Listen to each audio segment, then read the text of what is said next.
Dying Light the Beast is just a couple of weeks away, and the hype is at an all-time high. Reviews so far have been overwhelmingly positive, maybe even too positive, which has me a bit skeptical. That's why in this video, we're breaking down the top 5 things the community wants to see in Dying Light the Beast. I'm not saying these are wishlist items. They're make-or-break elements that could define whether this game lives up to the Dying Light name. First up, we've got to talk about the physics. This was one of the key ingredients that made the original Dying Light feel so addicting to play. The weight behind your parkour, the momentum in movement, and the way combat felt raw and responsive. None of that worked without the solid physics that game had. There's plenty of early footage showing that the Beast might not quite match the feel of the first game, but Techland claims they've put serious effort into improving this. Influencers both inside and outside the core fan base have praised how it feels so far, which is promising, but I'm still cautiously optimistic. Hype is one thing, long-term satisfaction is another. With that out of the way, we're going on to the brutality and gore. Something that often gets mentioned, but honestly, it's crucial for the Beast to truly feel like a Dying Light game. Looking at the footage we've seen so far, most of it, if not all, looks very similar to the assets from Dying Light 2. Visually, there maybe could be some tweaks, but I'm not convinced we've seen a meaningful step forward in this department yet. Certainly not enough to praise it and say that it is drastically better like some have said. This is kind of a hot topic right now, so please let me know in the comments if you've seen anything that proves otherwise. Specifics matter. What exactly looks or feels better to you?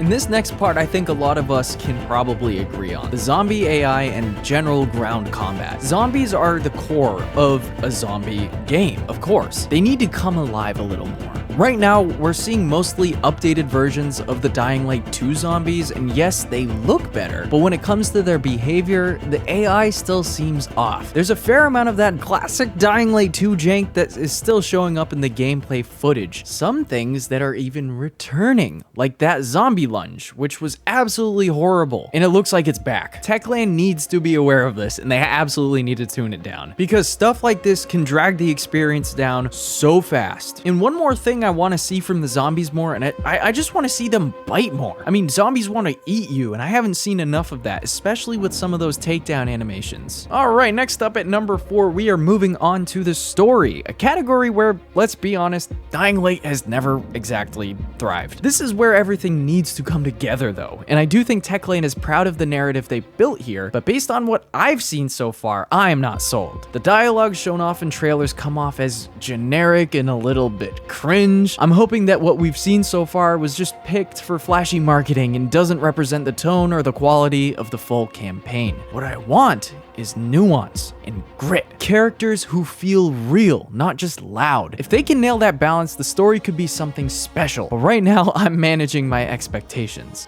But something Techland can absolutely not screw up is the atmosphere, tone, and the return of true fear. Last but easily, one of the most important points. Let's talk about atmosphere and what it means to bring back real fear in Dying Light the Beast. If you ask any longtime fan what made the original Dying Light so unforgettable, they'll probably mention their encounters with the volatile, especially that first one. Thrown into the night for the first time, completely unprepared, and suddenly this towering, relentless creature is hunting you down, not just one, but many. It wasn't just intense, it was terrifying. That moment defined the tone of the entire game. It wasn't just about any kind of jump scares or gore, it was the dread, the way the darkness felt like a constant threat. The world felt hostile, alive, and unforgiving. We fast forward to Dying Light 2, and somewhere along the way, that fear absolutely got lost. The nights became manageable, you could paraglide away, the volatiles turned into more of a nuance than a nightmare, and the atmosphere, I don't even want to talk about that. That's why for the Beast to truly land